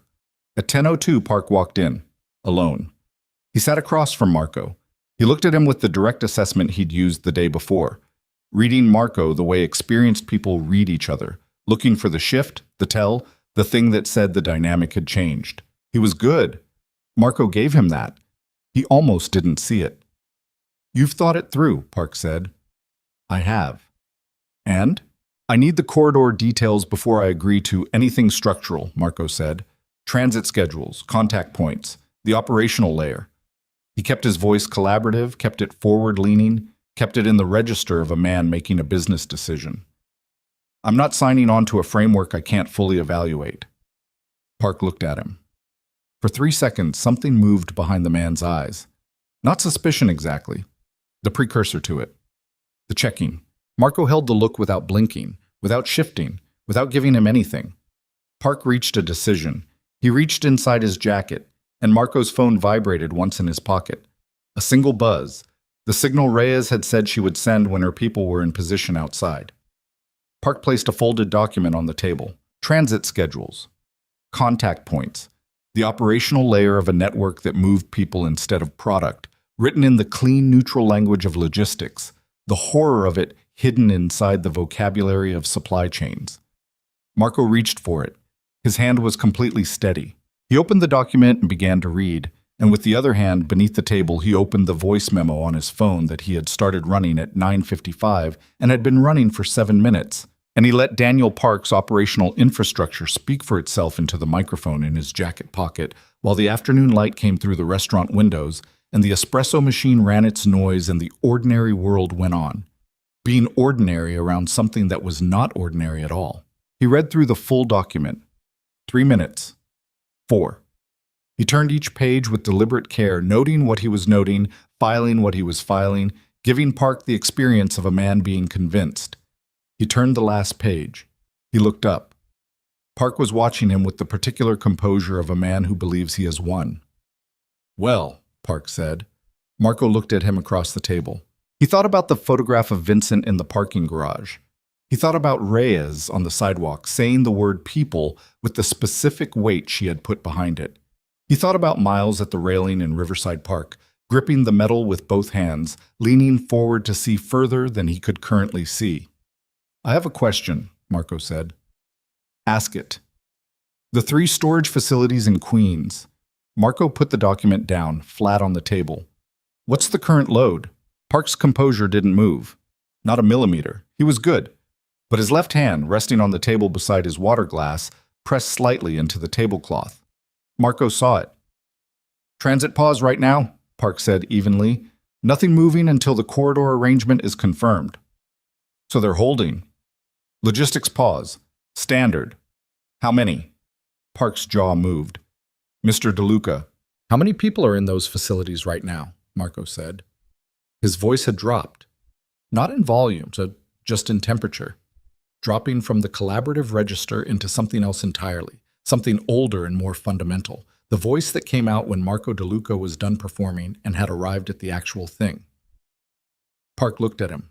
The composure was still there, but something had shifted behind it, a recalculation happening in real time.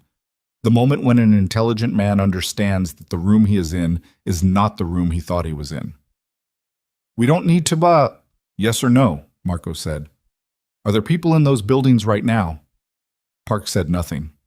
That was the answer. Marco's hand came up from beneath the table and placed his phone on the surface between them, face up. The red recording indicator visible, 7 minutes and 43 seconds and counting. Park looked at the phone. He looked at Marco. Outside the restaurant's front window, 2 black vehicles that had not been there 10 minutes ago were now parked at the curb. One of them had government plates. Park's eyes moved to the window. Back to Marco. To the phone. Back to Marco. Something moved across his face that Marco did not have a name for and did not particularly want to name. The specific expression of a man who has spent years being the one holding the information and has just understood in real time that he is not holding it anymore. "The facilities," Marco said quietly. "Tell them to open the doors." Park's jaw worked. "Now," Marco said, "before Reyes comes through that door and it becomes something you can't control. Right now, you can control it. Call your people and tell them to open the doors." The restaurant around them was ordinary. The espresso machine ran. Someone at the bar laughed at something.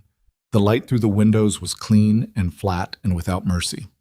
Park reached inside his jacket for his phone. His hand was not steady. He made the call in Korean, short and clipped, 3 sentences, and ended it. He put the phone on the table. He did not look at Marco. Marco picked up his own phone, sent a single text to a number Reyes had given him that morning. Done.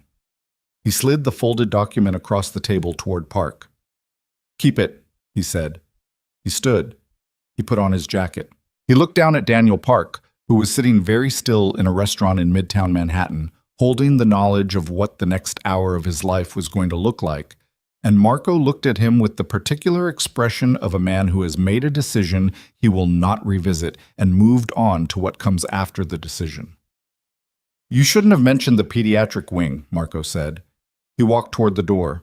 Behind him, the front entrance opened. Reyes came in with 2 others, badges already out, and Marco moved past them and through the door without slowing, into the afternoon, into the noise and movement of the city, the air cold and clean against his face after the recycled warmth of the restaurant. He did not look back. He walked half a block, stopped, leaned against the building and pressed both hands flat against the brick and breathed. Slow in, slow out. The specific decompression of a man who has been holding every surface of himself absolutely rigid for 45 minutes and is now allowing the rigidity to release by degrees. Careful, controlled, because releasing it all at once would mean something he wasn't going to allow on a public street. His phone buzzed. Reyes. A text. "Queens facilities confirmed. responding units en route. He read it. He put the phone in his pocket. He stood against the brick wall of a midtown building and let the afternoon move around him and thought about a boy at a railing looking at the river.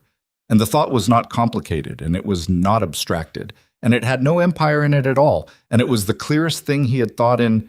He pushed off the wall. He had somewhere to be. Riverside Park. 4 o'clock. He started walking. What? He walked the whole way.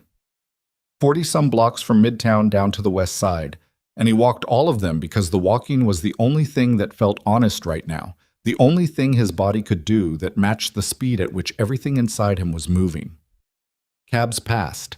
The subway was underneath him somewhere, running its routes. He walked anyway, hands in his jacket pockets, the cold air coming off the river as he turned west, finding the gaps in his coat.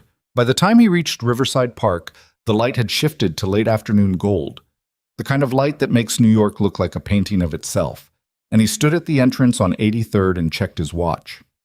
3:52. He went in. He walked the path slowly, following the curve of it toward the river, and he thought about nothing specific, which was unusual for him.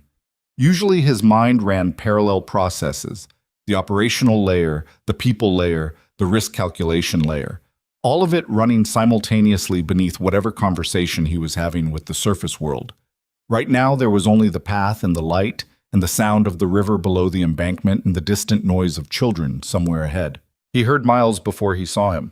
The boy was laughing at something, a full-body laugh, the kind that doesn't know it's being heard, and the sound of it moved through Marco in a way he didn't try to name or contain. He just let it come. He came around the curve of the path, and there they were. Lila was sitting on the bench by the railing. Miles was not at the railing today.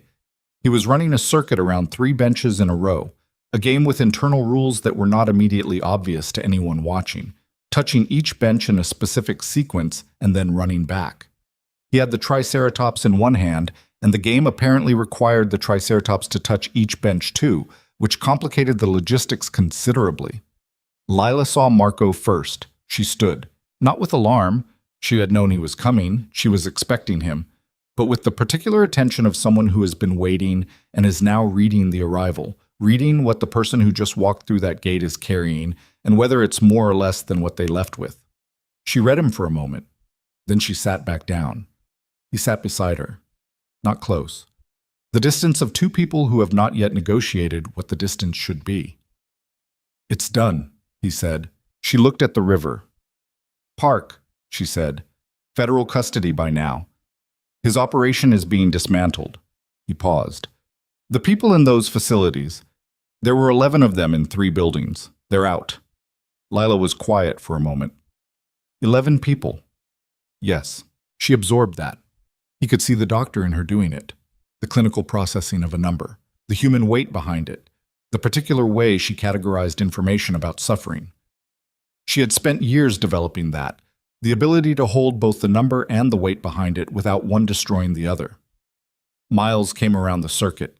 He saw Marco and his stride broke into something faster, more direct, the game immediately abandoned for the new information in his environment. "Marco," he said, arriving at the bench slightly out of breath. "You came." "I said I would." Miles accepted this as the natural order.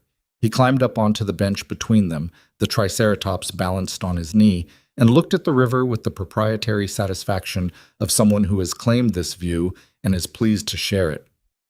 "That boat is the same one from yesterday," he said, pointing. Marco looked. "How do you know it's the same one? It has a red thing on the side." Miles pointed more specifically. "See? Red thing." Marco looked. There was, in fact, a red marking on the side of the vessel moving slowly upriver. "You're right," he said. Miles seemed deeply satisfied by this confirmation.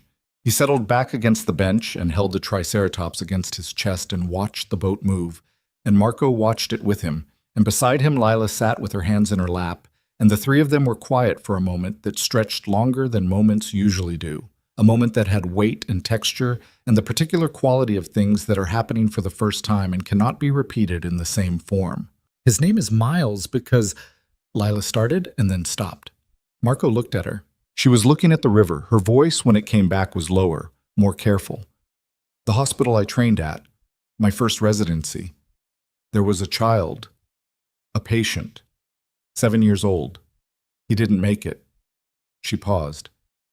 His name was Miles. He was the first patient I lost, the first one I couldn't fix. She pressed her hands together in her lap. I decided if I ever had a son, I would name him after someone I couldn't save, so I would never forget why I do it. Marco looked at her. He looked at the boy beside him watching the boat. You named him after someone you lost, he said. I named him after someone who reminded me that I'm not doing this for the wins, she said. I'm doing it for the ones where I have to keep trying even when I know the outcome. She said it simply. No weight added. No instruction in it, just what it was. Marco looked back at the river. He understood what she was telling him. Not about medicine. She was not talking about medicine. They sat for another few minutes, and Miles asked if boats had drivers. And Marco said yes, and Miles asked what the driver's name was for that particular boat, and Marco said he didn't know, and Miles said someone should find out. Lila said that was probably true. Miles seemed to decide this was a project for another day and returned his attention to the Triceratops. At 5 o'clock, Lila said it was time for dinner. Miles climbed down from the bench. He looked up at Marco with the direct clarity that had been there every time.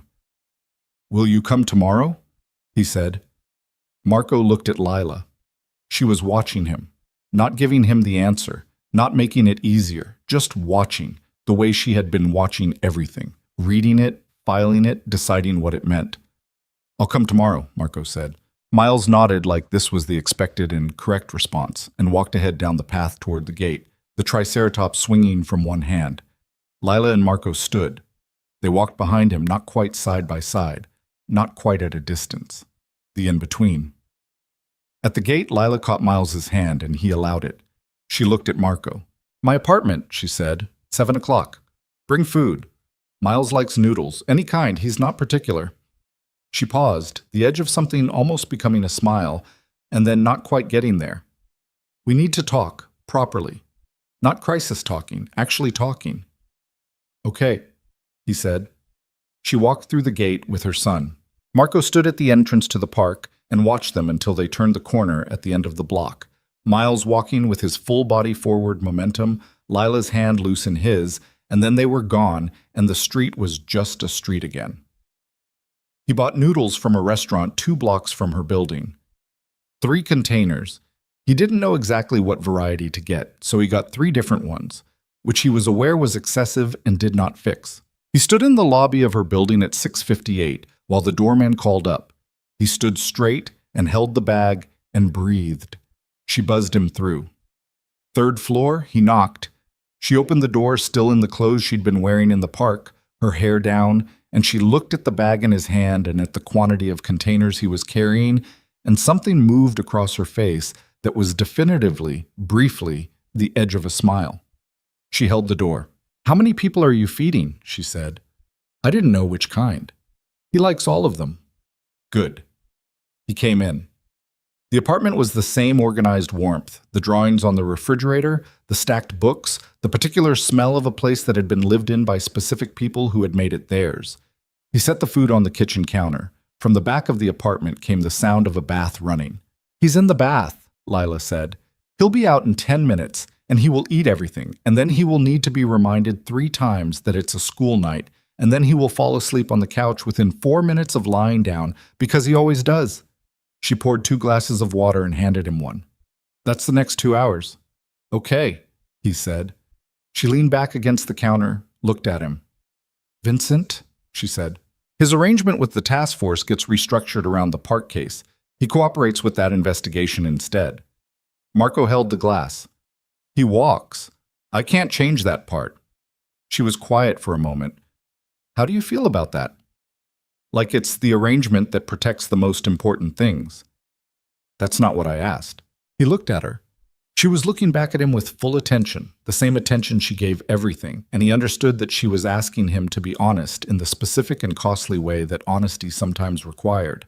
I feel like he took 6 years of trust and used it as currency, Marco said, and I feel like the version of me that is angry about that has to wait behind the version of me that has more important things to focus on. He paused. That's as honest as I can make it right now. She nodded slowly. The London operation, she said. After all this, the restructuring you mentioned, what does that look like? 18 months of rebuilding, new contacts, different channels. He set his glass down, smaller for a while. Are you going back? The question was careful, precise. It wasn't asking what she looked like she was asking, or it was, but it was also asking something more specific. Something about the shape of the next thing, about what the next thing was going to be made of. I have to go back, he said. There are things I have to close out in person. 6 weeks, maybe 8. He looked at her. And then I'm coming back. She held his gaze.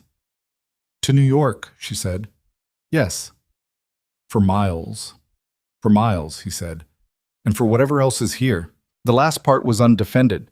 He said it without building a structure around it, without the careful positioning he usually applied to things that mattered too much to leave unprotected. He said it and let it sit in the kitchen air between them, just what it was. Lila looked at him for a long moment. She was doing her own arithmetic.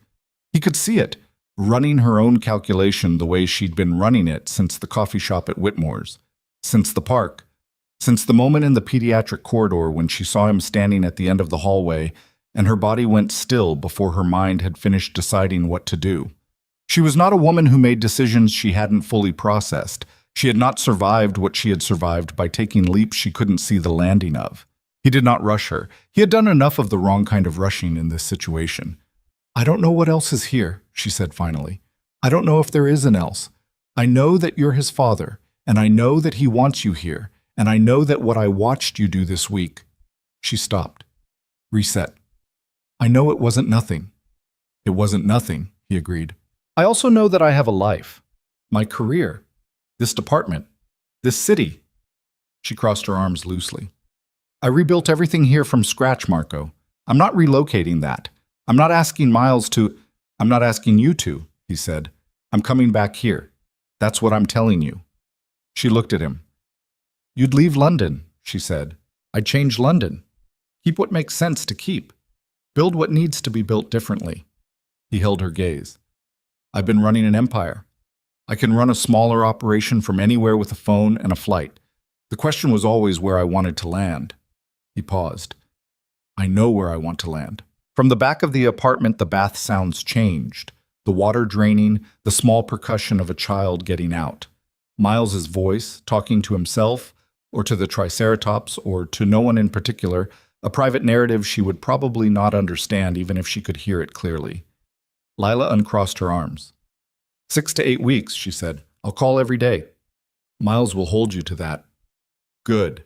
She looked at him once more with the full weight attention that she applied to things she was making decisions about.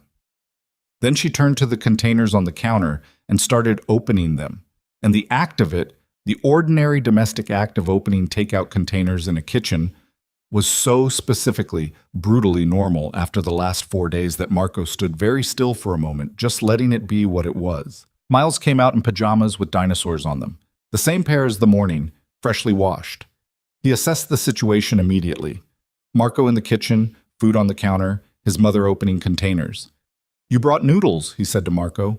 I brought 3 kinds. Miles came to the counter and looked at them with professional seriousness, weighing the options. That one, he said, pointing. And also that one. Good choices, Marco said. How do you know? Miles said. I don't. You probably know better than I do. Miles considered this fairly. Yes, he said. I do. They ate at the kitchen table, the 3 of them, Miles eating with the full commitment of a child who has used a significant amount of physical energy and is now replenishing it with complete focus. He asked Marco 3 questions about London with the rapid-fire follow-up structure of someone who has decided a topic is worth investigating. Was it cold there? Did they have dinosaur museums? Were the boats on the river the same as New York boats or different boats? Marco answered every question with the same seriousness Miles had applied to asking them. After dinner, Lila told Miles it was a school night, and Miles said it didn't feel like a school night, and she said that was how school nights worked. And he accepted this with the equanimity of someone who has learned that certain categories of argument are not worth the energy. He climbed onto the couch. He arranged the Triceratops on the cushion beside him. He looked at Marco. Will you be here when I wake up? He said. The question was practical, direct. Children asked the questions they needed the answers to without the social softening that adults learned to put around them. And this was the question Miles needed the answer to. Will the new person still be here? Or is this another thing that goes away? Marco looked at Lila. She looked back, not giving it to him, his to answer. He looked at Miles. Not tomorrow morning, he said. I have somewhere to be in the morning. He held the boy's eyes. But I'll be back in the afternoon, and I'll come back after that. Miles processed this.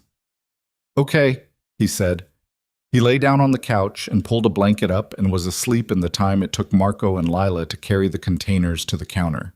They stood in the kitchen listening to his breathing even out. 4 minutes, Lila said quietly. Every time. Every time? Since he was 2. He fights it for exactly the right amount of time and then he just... She made a small gesture. Gone. I used to watch him do it and wonder where he went. If it was good, wherever he went. Marco looked at the sleeping child on the couch. I think it's good, he said. She looked at him. Then she reached past him and put the remaining container in the refrigerator, and the small practical act of it closed the domestic evening in a way that felt finished, complete, a thing that had run its course to a natural resting point. She walked him to the door. They stood in the hallway, the door half open, the apartment behind her warm and lit, the corridor outside cooler and quieter. Dominic, she said, goes home in another week if his numbers hold. My mother will handle him from there. He paused. He'd like to meet Miles. Something moved through her face, complex, too many things at once to be named individually. Eventually, she said. Eventually is fine. She leaned against the door frame. She looked tired. Not broken, not diminished, just tired in the way that people get when they have been operating at full capacity for a long time and have finally arrived somewhere that might possibly allow them to operate at something less than maximum. I need you to understand something, she said. Okay. I'm not waiting, she said. I'm not going to wait for you to come back and then build something around whether you do or don't show up the way you say you will. I've been building without waiting for 4 years. I'll keep building without waiting. She held his gaze. If you come back and you do what you're saying, you'll find something here. I'm not promising you what it is yet, but something. She paused. And if you don't come back, or if you come back and you're only half present the way you were always half present before, I know, he said. Miles doesn't get to go through losing someone twice. I know. She looked at him for a long moment. He did not look away. What he had been 5 years ago was one kind of person. That person had stood in an airport and made a calculation and boarded a flight and built an empire and told himself the calculation had been right and had kept telling himself that right up until a hospital corridor in the Upper West Side recalculated everything in about 40 seconds flat. He was not that person now, not entirely, not in the ways that mattered most. He knew the difference between transformation and declaration. He was not standing in this hallway declaring himself transformed. He was standing here knowing what the next 18 months of his life had to look like and why. And the why was sleeping on a couch with a triceratops and had asked him if he'd be there in the morning with the particular directness of a child who had already learned that some people were and some people weren't. He was going to be. That was not a declaration. It was a decision. Decisions he knew how to make. Decisions he knew how to keep. Good night, Lila, he said. She looked at him once more. One last full-weight look, the kind she gave to things she was committing to memory. Good night, she said. She closed the door. He stood in the hallway for a moment. Then he walked to the elevator, rode it down, walked through the lobby past the doorman who nodded at him, stepped out into the night air. He stood on the sidewalk outside her building on West 88th Street and looked up at the sky above the city, which was not a sky you could see stars in. Too much light, too much density of human activity pushing back against the dark, but which was present above him nonetheless, deep and permanent behind the glow. He stood there for a little while, not planning, not calculating, not running scenarios or building structures or mapping the operational landscape of what came next, just standing on a sidewalk in New York in the cold night air, a man who had arrived in this city 4 days ago for one reason and was leaving it, eventually, in 6 weeks or 8, carrying something he had not expected to carry and could not put down and did not want to. He thought about Miles asking what the driver's name was on that boat. Someone should find out. He put his hands in his jacket pockets and started walking. He called his mother at 10:30. She answered on the second ring, and he could hear in her voice that she had been awake, that she had been waiting. "I need to tell you something," he said. She was quiet, ready. "You have a grandson," he said. "His name is Miles. He's 4 years old." He paused. "He has Dominic's forehead, and he has a dinosaur named after a horn configuration. He explained to me in significant detail. You're going to like him." Silence. Then his mother made a sound he had not heard her make in 20 years. Not a cry, not quite. Something softer and more private than that. The sound of a woman receiving something she had stopped believing would come. "Marco," she said. "I know." "How long?" "4 years." Another silence. "She raised him alone," he said. "She raised him well. She's extraordinary, Ma. I know you'll have things to say about what happened. Save them. She doesn't need them, and neither do I." He paused. "What I need is for you to understand that this is what's here, and it's good, and I'm not leaving it again." His mother breathed. "Okay," she said. "Just that." "Okay." He walked the rest of the way to the hotel in the cold, and the city moved around him with its cabs and its pedestrians and its particular late-night register. And he moved through it with everything he was carrying, which was considerable, and which was, for the first time in years, not exclusively made of things that kept him awake. He would see Dominic in the morning. He would begin the process of restructuring what needed to be restructured. The calls, the contacts, the careful architectural work of building something different from the ruins of what the last week had dismantled. He would do it methodically and without self-pity, because that was the only way things got done. In 6 weeks, he would come back.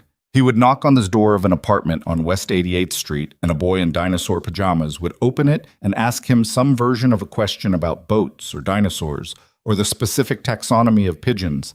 And Marco DeLuca, who had built his life on silence and control and the discipline of not wanting things he couldn't protect, would answer it. He would keep answering it, for as long as Miles needed someone to ask.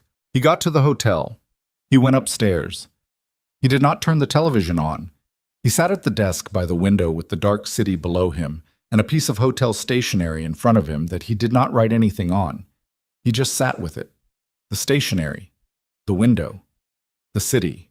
He sat there until the first gray light of morning came in at the edges of the curtains, and the city below shifted its register from nighttime to morning, from one version of itself to the next, the way cities do, the way people do, the way things do when they have run as far as they can go in one direction, and the only remaining move is to turn. He did not sleep. But for the first time in 5 years, the waking was not empty. It had a name in it, Miles. And underneath that name, quieter and more careful and not yet fully spoken, something else he was not ready to say out loud but was done pretending was not there. He would be back in 6 weeks. He would knock on that door. And this time, for the first time, he would stay.